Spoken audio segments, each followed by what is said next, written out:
This story comes to us from CBSNews.com.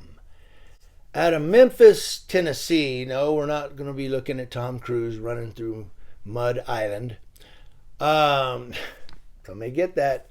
But we are going to look at protests that broke out near a police station in Memphis because it was over the weekend as community members called for the release of body camera footage recording during a traffic stop earlier this month that directly preceded the death of Tyre D Nichols. Now, family, friends, and supporters of Nichols, a 29-year-old black man from Memphis, released balloons to honor his life this past Saturday, while protests took place near the site of the traffic stop. On January 7th, Nichols was arrested after officers stopped him for reckless driving, according to authorities, who said later that a confrontation occurred as officers approached him and Nichols subsequently ran from the scene. They have also referenced another confrontation between Nichols and responding officers before he was ultimately caught and arrested. Now, the Tennessee Bureau of Investigation reported last week, without describing the nature of the injuries, that afterward, Nichols complained of having shortness of breath, at which time an ambulance was called.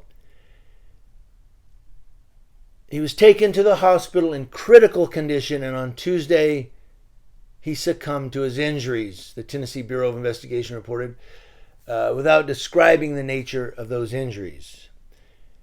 Now, that was Tuesday last week.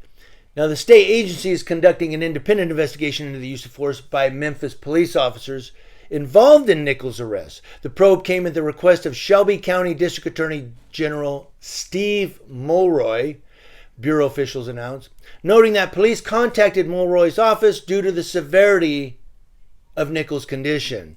What do they mean, the severity? Like, did they beat the crap out of it? What happened here? When they use the word severity of his condition, what happened out there? But the Shelby County District Attorney General Steve Mulroy is asking for a probe.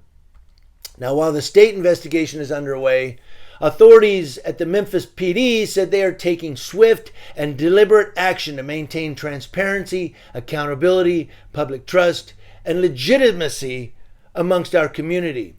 The department is conducting its own internal administrative investigation into potential policy violations by the officers who arrested Nichols and expects that the process will be completed by the end of this week.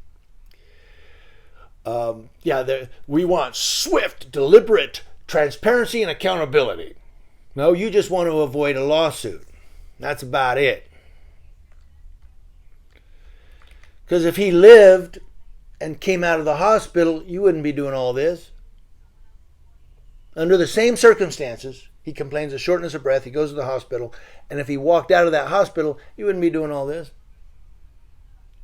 After reviewing various sources of information involving this incident, I have found that it is necessary to take immediate and appropriate action. Today, the department is serving notice to the officers involved of the impending administrative actions, says Memphis Police Chief C.J. Davis in a statement. He's just trying to save his job, I believe. I don't know. But, he says, look, we're serving notice to those officers. So what happened out there? The severity of his condition. These officers are being served notice by the police chief. And then the police chief, that's the mayor.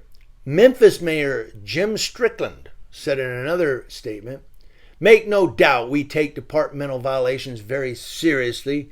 And while we must complete the investigation process, it is our top priority to ensure that swift justice is served." Against cops. He goes on, "We want citizens to know that we are prepared to take immediate and appropriate actions based on what the findings determine."